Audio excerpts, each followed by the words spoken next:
Un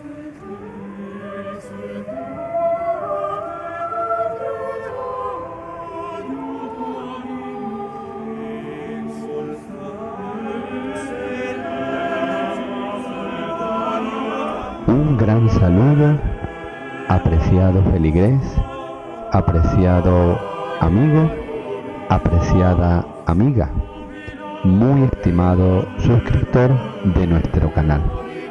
Bienvenido a nuestra sesión Conociendo a los Santos, nuestros hermanos mayores. Que ellos nos sirvan siempre de estímulo y de ejemplo en nuestra vida cristiana, en nuestra lucha contra el pecado y en la consecución por la virtud. Y nosotros nos confiemos continuamente a su valiosa intercesión. 17 de octubre. San Ignacio de Antioquía, obispo y mártir. Audiencia general Papa Benedicto XVI, miércoles 14 de marzo de 2007. Queridos hermanos y hermanas, como hicimos ya el miércoles pasado, hablamos de las personalidades de la Iglesia primitiva. La semana pasada hablábamos del Papa Clemente I, tercer sucesor de San Pedro. Hoy hablamos de San Ignacio. Fue el tercer obispo de Antioquía, del año 70 al 107. Fecha de su martirio. En aquel tiempo Roma, Alejandría y Antioquía eran las tres grandes metrópolis del Imperio Romano. El Concilio de Nicea habla de tres primados. El de Roma, pero también Alejandría y Antioquía participan, en cierto sentido, en un primado. San Ignacio era obispo de Antioquía, que hoy se encuentra en Turquía. Allí en Antioquía, como sabemos por los Hechos de los Apóstoles, surgió una comunidad cristiana floreciente. Su primer obispo fue el apóstol San Pedro, así nos los dice la tradición, y allí por primera vez los discípulos recibieron el nombre de cristianos. Hechos 11:26. Eusebio de Cesarea, un historiador del siglo IV, dedica un capítulo entero de su historia eclesiástica a la vida y a la obra literaria de San Ignacio. Desde Siria escribe: Ignacio fue enviado a Roma para ser arrojado como alimento a las fieras, a causa del testimonio que dio de Cristo. Al realizar su viaje por Asia, bajo la custodia severa de los guardias, que él en su carta a los Romanos, capítulo 5, versículo 1, llama 10 leopardos, en cada una de las ciudades por donde pasaba, con predicaciones y exhortaciones, iba consolidando las iglesias. Sobre todo exhortaba con gran ardor a guardarse de las herejías que ya entonces comenzaban a pulular, y les recomendaba que no se apartaran de la tradición apostólica. La primera etapa del viaje de San Ignacio hacia el martirio fue la ciudad de Esmirna, donde era obispo San Policarpo, discípulo de San Juan. Allí San Ignacio escribió 4 cartas, respectivamente a las iglesias de Éfeso, Magnesia, Trales y Roma. Habiendo partido de Esmirna, prosigue Eusebio, Ignacio fue a Tróada, y desde allí envió otras cartas, 2 a las iglesias de Filadelfia y Esmirna, y una al obispo Policarpo. Eusebio completa así la lista de las cartas, que han llegado hasta nosotros como un valioso tesoro de la Iglesia del siglo I. Leyendo esos textos se percibe la lozanía de la fe de las generaciones que conoció a los apóstoles. En esas cartas se percibe también el amor ardiente de un santo. Por último, desde Tróada, el mártir llegó a Roma, donde en el anfiteatro Fablio fue dado como alimento a las bestias feroces. Ningún padre de la Iglesia expresó con la intensidad de San Ignacio el deseo de unión con Cristo y de vida en Él.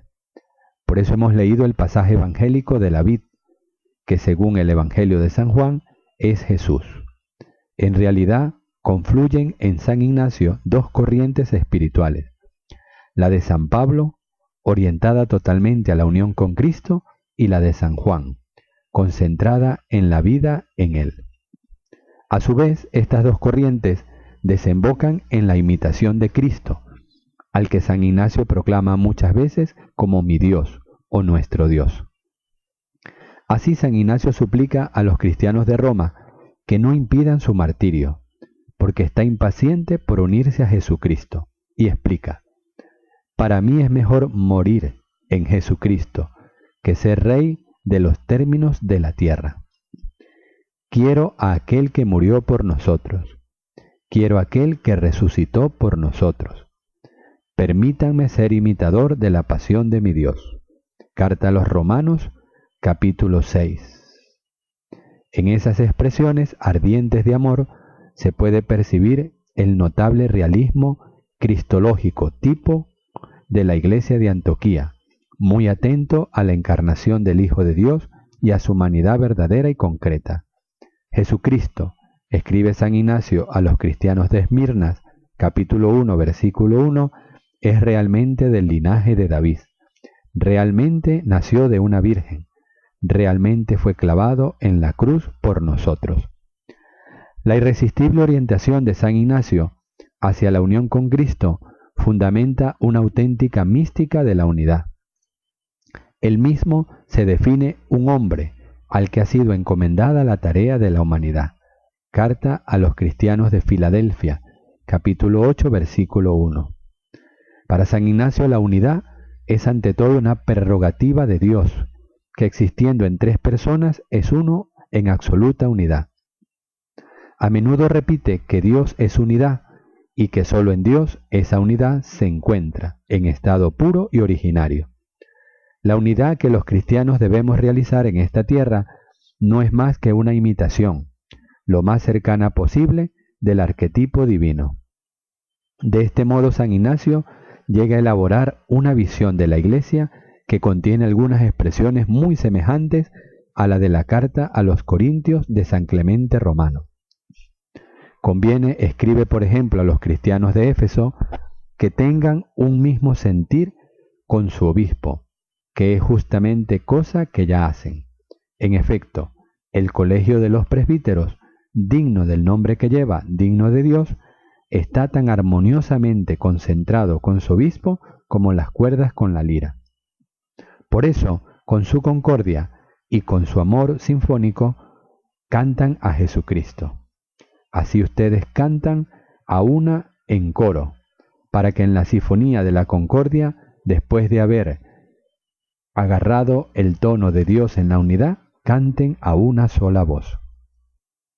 Asimismo, después de recomendar a los cristianos de Esmirna que nadie haga nada en lo que atañe a la Iglesia sin contar con el obispo, capítulo 8, versículo 1, dice a San Policarpo: yo me ofrezco como rescate por quienes se someten al obispo, a los presbíteros y a los diáconos, y ojalá que con ellos me considere tener parte con Dios.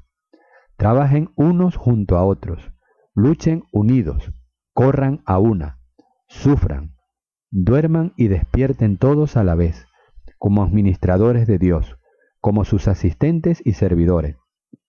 Traten de agradar al capitán bajo cuya bandera militan y de quien han de recibir el sueldo. Que ninguno de ustedes sea declarado desertor. Su bautismo ha de permanecer como su armadura, la fe como un yelmo, la caridad como una lanza, la paciencia como un arsenal de todas las armas. Carta a San Policarpo, capítulo 6, versículos 1 al 2.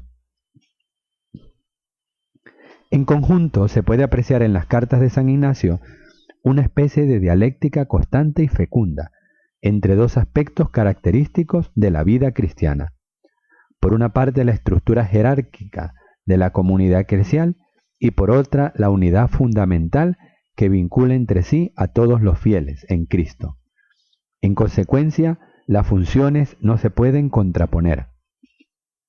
Al contrario, se insiste continuamente en la comunión de los creyentes entre sí y con sus pastores, mediante elocuentes imágenes y analogías. la lira, las cuerdas, la entonación, el concierto, la sinfonía. Es evidente que la responsabilidad peculiar de los obispos, de los presbíteros y los diáconos en la edificación de la comunidad, ante todo a ellos se dirige la invitación al amor y a la unidad. Sean uno, escribe San Ignacio a los magnesios, remitiéndose a la oración de Jesús en la última cena. Una sola oración, una sola mente, una sola esperanza en el amor. Corran todos a una, a Jesucristo como al único templo de Dios, como al único altar. Él es uno y procediendo del único Padre, ha permanecido unido a Él y a Él ha vuelto en la unidad. Capítulo 7, versículo 1-2. En la literatura cristiana, San Ignacio fue el primero en atribuir a la Iglesia el adjetivo católica, es decir, universal. Donde está Jesucristo, afirma, allí está la Iglesia católica. Carta a los cristianos de Esmirna, capítulo 8, versículo 2. Y precisamente en el servicio de unidad a la Iglesia católica, la comunidad cristiana de Roma ejerce una especie de primado en el amor. En Roma, ella digna de Dios, venerable, digna de toda bienaventuranza, preside en la caridad que tiene la ley de Cristo y lleva el nombre del Padre. Carta a los Romanos, prólogo. Como se puede ver, San Ignacio es verdaderamente el doctor de la unidad, unidad de Dios y unidad de Cristo. A pesar de las diversas herejías que ya comenzaban a circular y separaban en Cristo la naturaleza humana y la divina. Unidad de la Iglesia, unidad de los fieles, en la fe y en la caridad a las que nada se puede anteponer. Carta a los cristianos de Esmirna, capítulo 6, versículo 1. En definitiva, el realismo de San Ignacio invita a los fieles de ayer y de hoy.